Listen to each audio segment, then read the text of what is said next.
नमस्कार दोस्तों, आपका हमारे YouTube चैनल धार्मिक कथाएं और कहानियाँ में स्वागत है। आज मैं आपको शनिवार व्रत की संपूर्ण कथा सुनाऊंगी। अगर आपको यह कथा अच्छी लगी तो आप वीडियो को लाइक, सब्सक्राइब और शेयर जरूर कीजिएगा। आइए सुनते हैं शनिवार व्रत की कथा। कई हजारों साल पहले स्वर्ग में 9 ग्रहों के बीच में एक सवाल को लेकर झगड़ा होने लगा। ये सवाल था, आखिर सबसे बड़ा है कौन। सारे ग्रह खुद को बड़ा कह रहे थे। होते होते बात इतनी बड़ी हो गई कि सबके बीच लड़ाई होने लगी।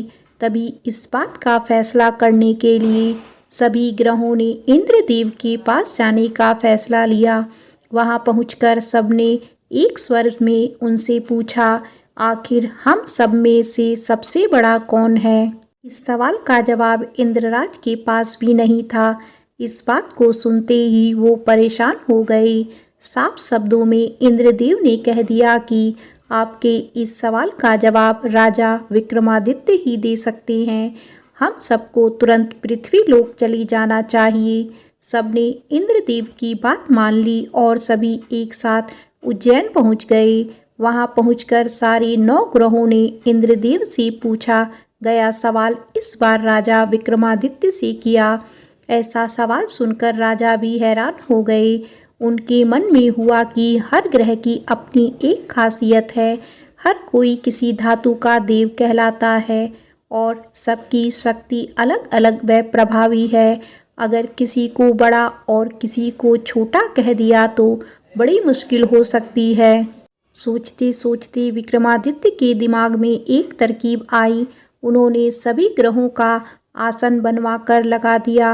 हर धातु के गुण के हिसाब से आसन लगाए गए थे, जैसे कि सोना, चांदी, कांसा, तांबा, सीसा, रांगा, जस्ता, अभ्रक और लोहा। अब इन आसनों में उनके स्वामी को बैठने के लिए कहा। सब एक एक करके अपने सिंहासन पर बैठ गए।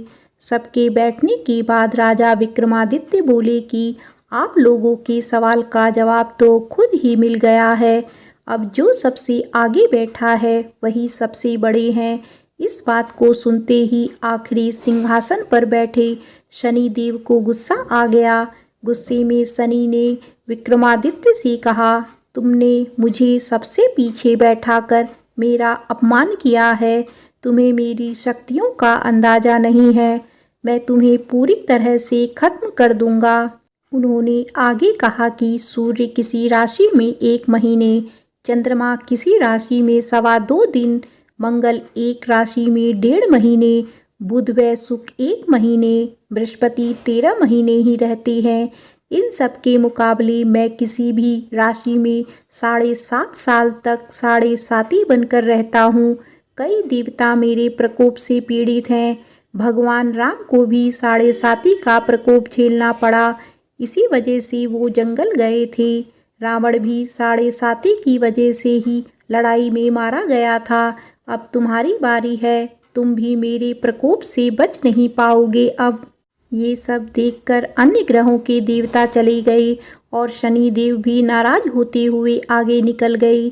इतना सब होने के बाद विक्रमादित्य परेशान थे, लेकिन वो पहले की तरह ही अपनी जनता के लिए न्याय करते रहे।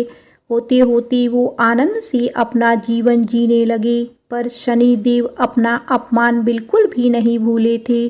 बदला लेने के मन से एक दिन शनिदेव घोड़ा व्यापारी के रूप में उज्जैन पहुँचे।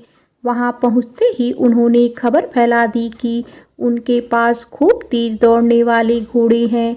इस खबर के मिलते ही राजा ने घोड़े का ख्याल रखने वाले अश्वपाल को कहा कि जाओ उससे घोड़ा खरीद कर ले आओ। वो गया और देखा कि घोड़ा काफ़ी कीमती है। फिर विक्रमादित्य खुद गए और एक ताकतवर घोड़ा पसंद कर लिया। उसके बाद घोड़े की गति को देखने के लिए विक्रमादित्य उस घोड़े पर सवार होने लगे। तभी घोड़ा हवा में तेजी से दौड़ा और राजा को जंगल ले जाकर छोड़ दिया। जंगल से राजा अपने नगर वापस आने का रास्ता ढूंढने लगे। उन्होंने कई घंटों तक रास्ता ढूंढा, लेकिन उन्हें रास्ता नहीं मिला और वो भूख प्यास से तड़पने लगे। कुछ ही देर में उन्हें एक चरवाहा दिखा। उससे राजा ने पानी मांगकर पी लिया और पानी के बदले में उसे अपनी सोने की अंगूठी दे दी। उसके बाद राजा रास्ता पूछते हुए एक नगर में पहुँचे। वहाँ सामने ही राजा को एक सेठ की दुकान दिखाई दी। वो कुछ देर के लिए वहाँ बैठकर उस सेठ से बातें करने लगे।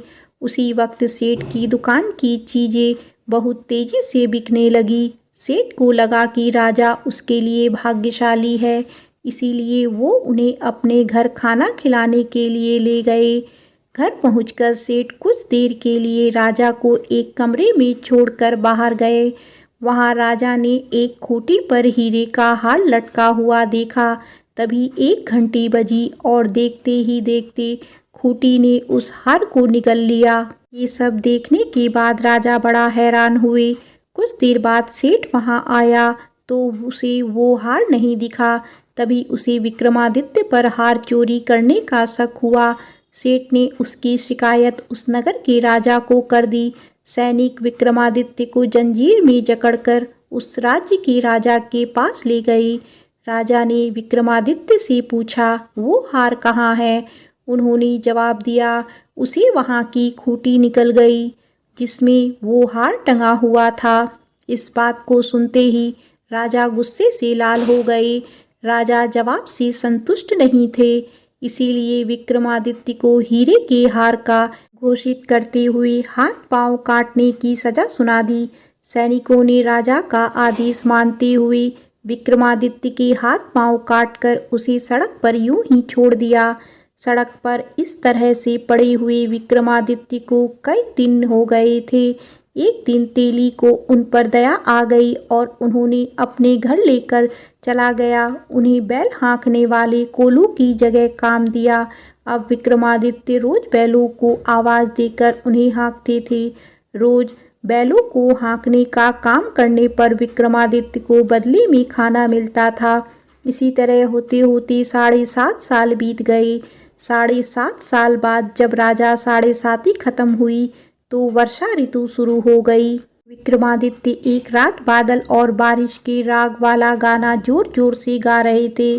तभी उस नगर की राजकुमारी पास से ही गुजर रही थी। उसने वो गाना सुना और दासी को कहा कि पता लगाओ वो कौन है। दासी ने ठीक वैसा ही किया। वो कुछ देर बाद लौटकर आई और कहा कि वो एक राजा हैं जिसे हीरे का हार चुराने की सजा के रूप में अपंग कर दिया गया है।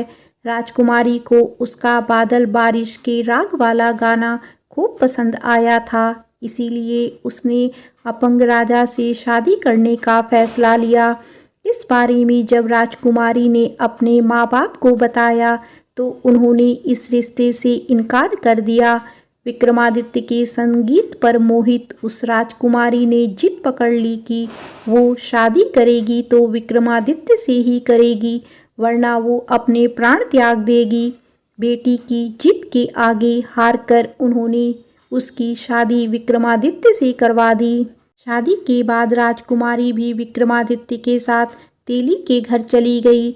विवाह की रात को ही विक्रमादित्य के सपने में शनिदेव आई और कहा कि अब तो तुम्हें मेरे प्रकोप का पता चल ही गया होगा।